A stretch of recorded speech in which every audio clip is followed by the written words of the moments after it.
ô anh đang xào rồi thơm này đã màn được tốt trời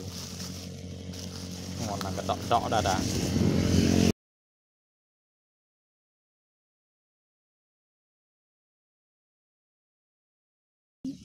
trời hòm này đã sao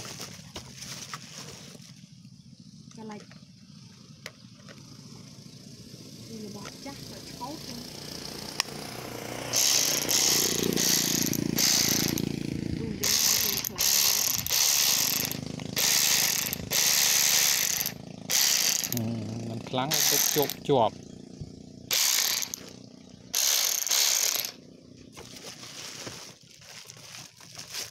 ปนักบันปนักเกลือเลย